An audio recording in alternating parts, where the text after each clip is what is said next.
August 7th, 2023. That's the date my wife, Helena, and I were on our flight to the Maldives. We racked up all of our vacation days for the year and decided this was going to be our honeymoon destination.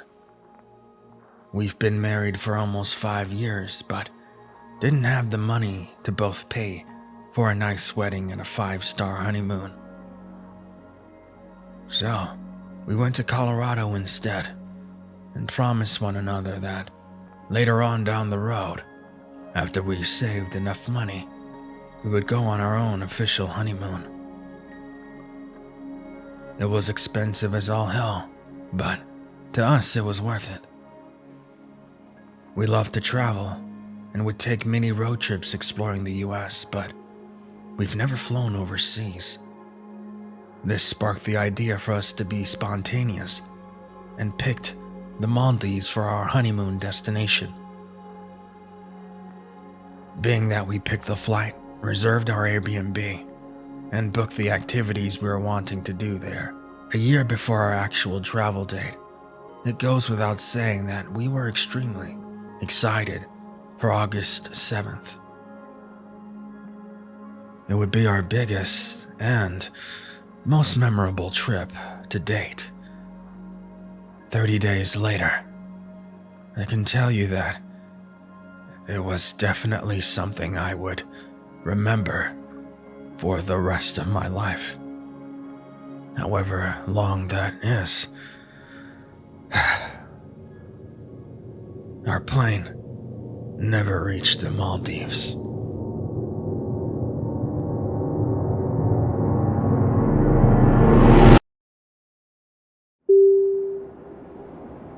Ladies and gentlemen, good morning and welcome aboard Flight 815.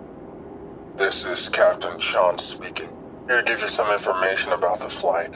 Looks like our flight time today is going to be 11 hours, giving us an estimated time of arrival of 10 p.m. The weather on our route will, for the most part, be pretty good. We are expecting to pass through a few spots with some rain in the last 5 or so hours of your trip. Other than that, you can expect a smooth flight. The temperature at the Maldives is going to be 80 degrees Fahrenheit.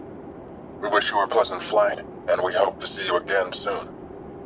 On behalf of all our crew, thank you for choosing Atlantic Airlines today. My wife turned and looked at me. She smiles and whispers, "Can you believe it? 11 hours until paradise." I smile back at her and whisper, 11 hours until paradise. As I mentioned, we had been looking forward to this trip for so long. And even though we've waited an entire year to get to this point, in our heads, the 11-hour plane ride was the worst part. We've already sat through an 11-hour ride, plus a 3-hour layover. So I guess it was an understatement to say we were ready for it to all be over. On the first flight, there was a mother trying to desperately keep her baby quiet. But nothing seemed to work. To make matters worse, there were more than just one baby on board. We had to sit through maybe 4 hours of crying throughout our 11-hour flight. Yeah, we had some noise-canceling headphones, but those babies were really loud. I've got nothing against babies, but it made us rethink about having kids ourselves.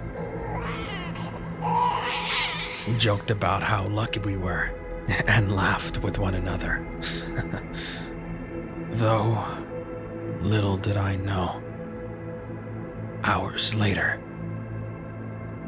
I would regret those words.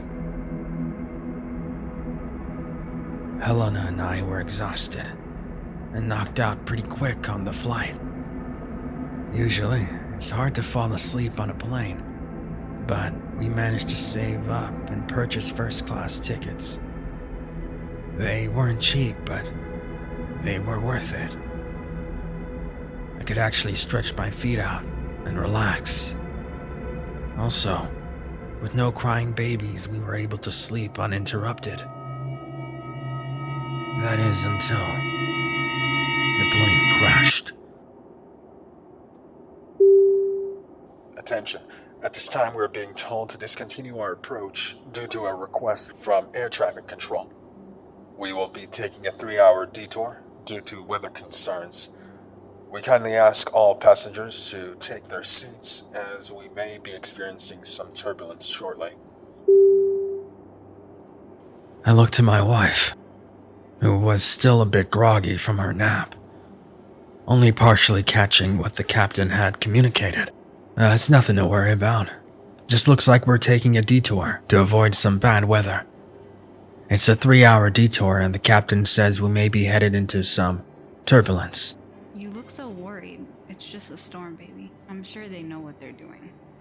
My wife says, seeing that it was I who was starting to get a bit worried.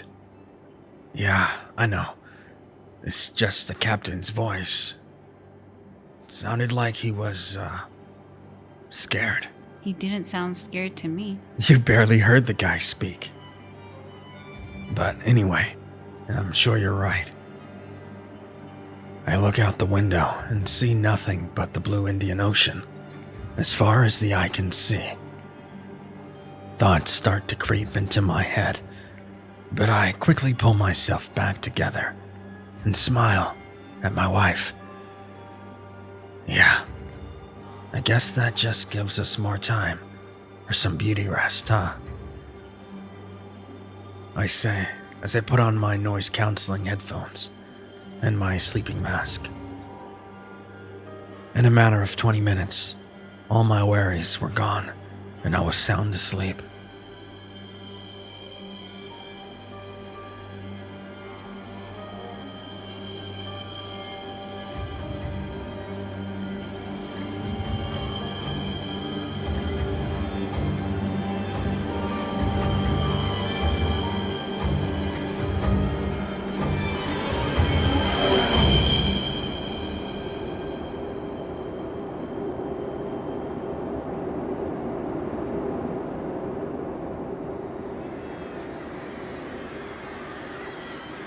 I woke up to the sound of screams and absolute mayhem as my stomach dropped. The closest sensation I ever had to this was when going on a roller coaster, except this was a constant feeling of discomfort and 100 times worse. I rip off my sleeping mask and my headphones. I can see my wife next to me putting on her oxygen mask that have dropped down in front of the both of us. She was crying and struggling to place her mask on. I reach over and help her. Attention, please. This is the captain speaking. We've had a severe malfunction in our systems, and we'll be landing immediately on the water. This is going to be a very different landing procedure, but the aircraft is designed to cope with this situation. It is essential that you keep calm and follow the flight attendant's instructions. I request you to keep seated until the aircraft comes to a complete stop and wait for further information. May God be with us all. I quickly put on my mask as it was getting really hard to breathe. Suddenly, it got significantly worse. Looking out the window, I could see as we emerged from the storm that we were caught in and headed straight for the open ocean. There was still no land to be seen. My breathing intensifies as we got closer. My wife grabbed onto my hand and squeezed hard. She was frightened out of her mind.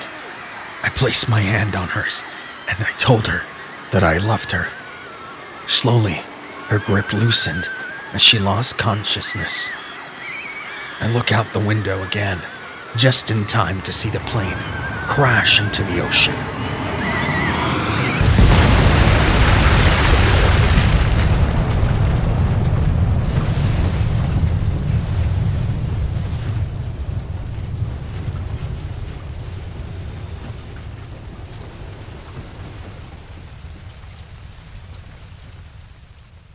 I black out immediately. as I feel the shock of the plane.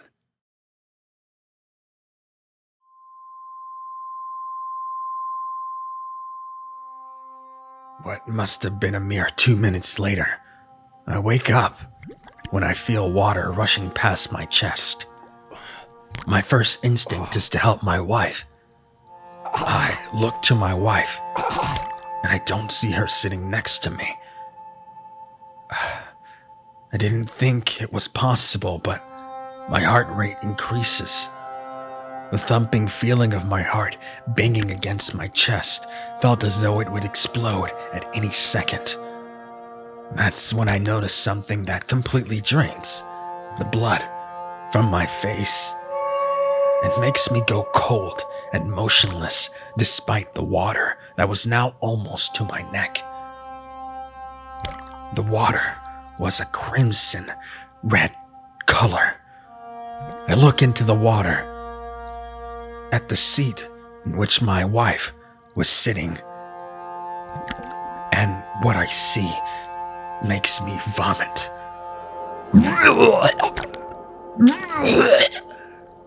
I'm unable to scream out in agony in that moment. The shock of seeing my wife's body ripped apart makes me go into a trance.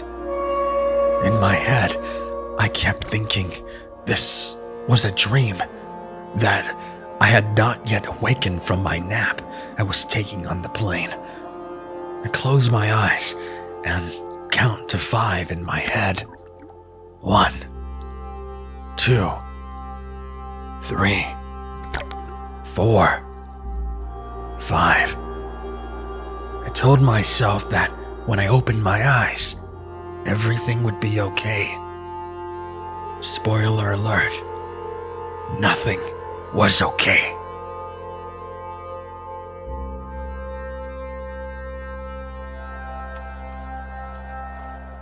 I'm brought out of my trance when another surviving passenger swims towards me.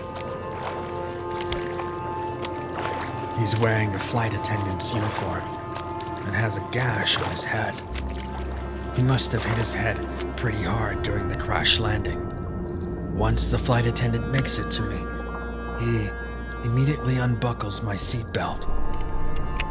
We need to get out of here, now. My wife is gone. I'm sorry. I think it may just be us. How did this happen? I don't know. But right now, my top priority is making sure we get out of this plane. Put this on. He hands me a life jacket. Listen to me. What's your name? Ethan. My name's Ethan. Ethan, we're about to be submerged in water. There's an opening towards the back of the plane that we're going to use as an exit. Once we swim past and only past the exit, we're going to pull this string on your vest. The vest is going to inflate and you'll float to the surface. Got it, Ethan? Ethan, you with me? Let me hear you say it. Yeah. Swim to the exit. Pull the string after exiting and float to the surface. Nice. There's only one thing left to do. Give me a hand here. The man heads towards the front of the plane, and I follow. The water was now past our necks and around our mouths. Eden, There's a lifeboat in this compartment. Help me get it open. We need to carry it with us.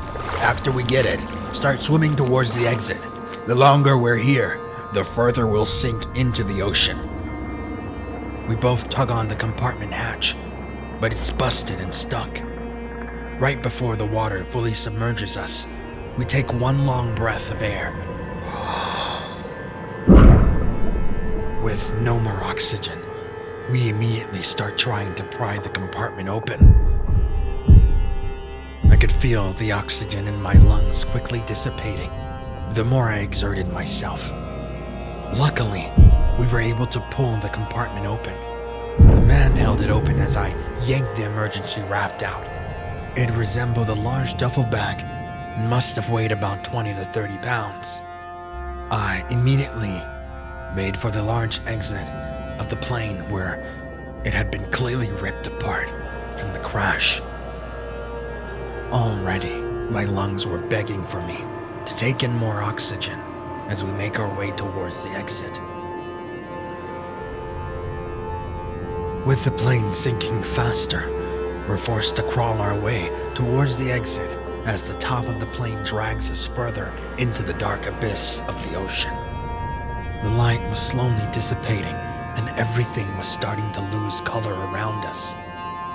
As we finally made it to the exit of the plane, my leg gets caught on a sharp edge, digging and cutting into my leg.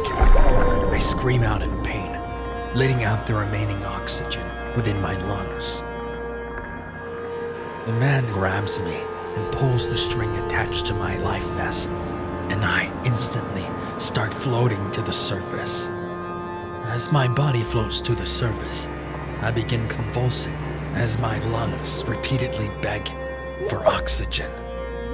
It's one of the most painful and fear-inducing experiences I've ever had. Of course, crashing into the ocean would probably be number one. My vision begins to blur and everything starts to go dark. Eventually, I give in as my mind forces me to open my mouth and try and breathe. Water immediately rushes into my mouth and nose. It burns. It burns, causing excruciating pain to my head and lungs. Luckily, in that second, I break the surface. And I cough out all the water that entered my system while trying to desperately breathe.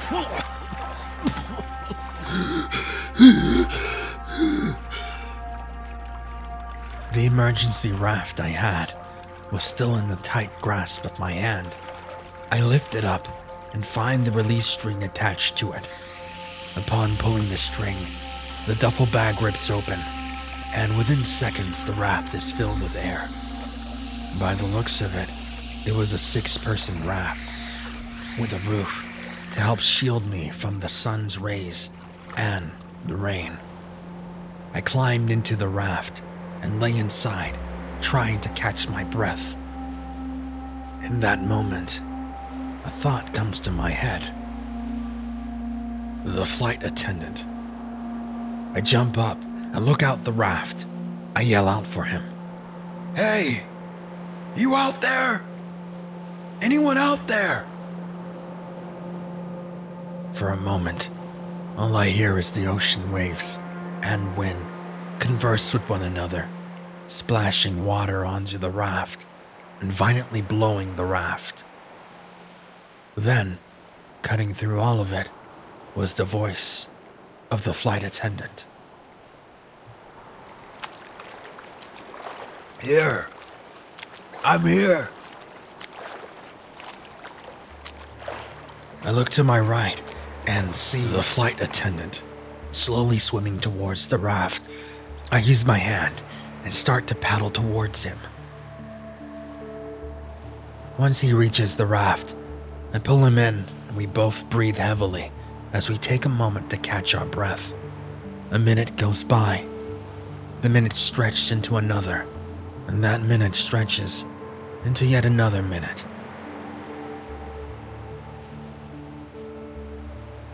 Eventually, it must have been about 30 minutes of just silence as we both took in everything that just transpired. Every passing second, all I could see was my wife, and not how I wanted to see her, but as a corpse ripped in two. I break the silence and begin to cry. My chest was heavy. All I could think was why I had survived.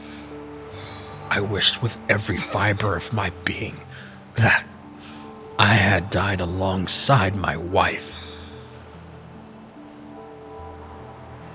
You should treat that wound. Huh? The wound on your leg. You should address it before it gets infected. There should be a first aid kit in the raft to your left. I very slowly and reluctantly find the first aid kit. Inside, there was some gauze, rubbing alcohol, some painkillers, and other medical supplies. I take a few of the painkillers and turn my attention to my wound. It was deep, but luckily, if I can use that word, not deep enough to have severed an artery. Though, it was bleeding a lot. I take the rubbing alcohol and pour it into my wound. The pain that follows is nothing compared to what I've been feeling the last 30 minutes. I don't scream out in agony. I dressed my wound and wrapped it up using the tape and gauze. You'll be okay, the flight attendant says. Nothing about the situation is okay. Yeah, I guess you have a point. What I meant to say is that you'll survive this. That you don't need me. I sit up and look at the flight attendant. What? What are you saying? Are you hurt? No, Ethan. I'm not hurt. I'm actually perfectly fine. Then? What the hell are you talking about? You don't need me. You make it sound like you're going to die or something. Ethan, I think you know why I said that. You know that I'm just... Stop it! You're not going anywhere. I need you. No, you don't, Ethan. After all, you made it this far on your own. I don't understand. What's going on? What's happening? Then just listen, Ethan. The rescue team will probably be here in the next few days. Who knows how far you are from land? And with the bad weather, who knows if the captain was able to broadcast our location, your location, to air traffic control. You may be here a while, so save your energy. Please, don't leave me. I need you. Don't be silly. You know I'll always be here. Goodbye, Ethan. I watched as the flight attendant slowly fades away, right before my very eyes. It didn't take me long to realize that the flight attendant had the face of my father, which was of course impossible, since he's been dead the past 4 years. The flight attendant was not real. He was a construct of my mind, created to help me navigate through this crisis and survive. This survival mechanism was activated in my mind the very moment I started to lose control. After seeing Helena, he had the face of my father, but the voice of a younger man, which I guess helped me not make the connection. I was now all alone.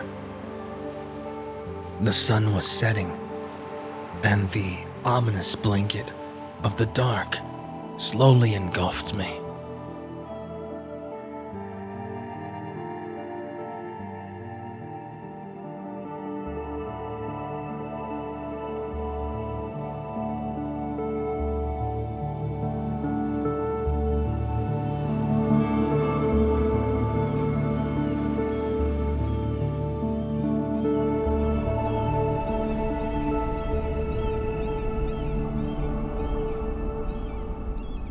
wake up to the sounds of waves crashing and birds chirping. At first, it doesn't register, but after a second I jump up. What I see leaves me speechless. Land with plenty of vegetation and birds flying about 50 yards in front of me. I begin to paddle, using my arms until I'm finally taken by the strong current and washed ashore along with the raft. I drag the raft away from the waves and onto the beach I was now on. The first thing I do is yell for help, praying to God that someone would respond. Help! It was hard to yell with the sore throat I had from not drinking any water. The only response I received were from the birds, chirping at one another, no doubt conversing about my sudden presence at their abode. My eyes widen, and I see something that catches my eye. About 100 yards away, there were bodies lying on the shore of the beach.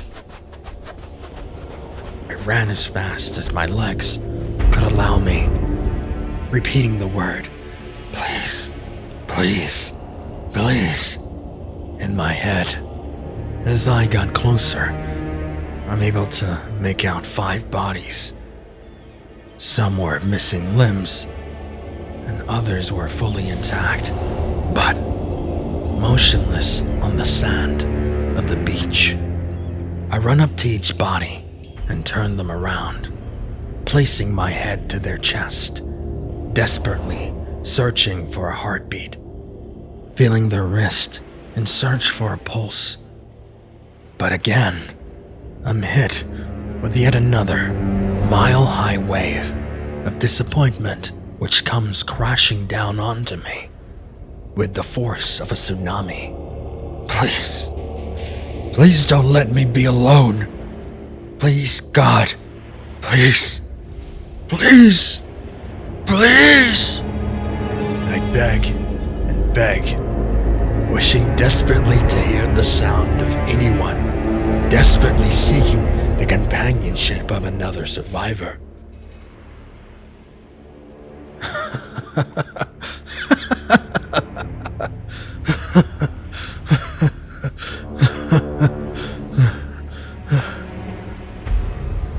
I laugh because in that very moment I think about what I would give to hear the sounds of a mother trying to comfort her crying child, wailing as loud as its feeble lungs could allow it.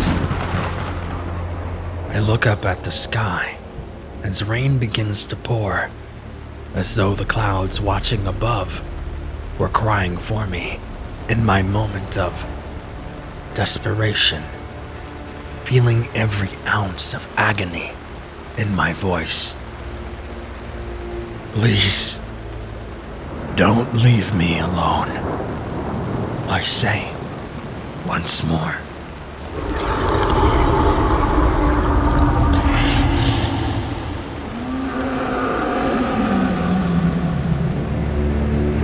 I hear the monstrous sound of a roar that immediately dry up my tears and send multiple shivers of fear down my spine. In the cruelest of ways, God had answered my prayers. I was not alone.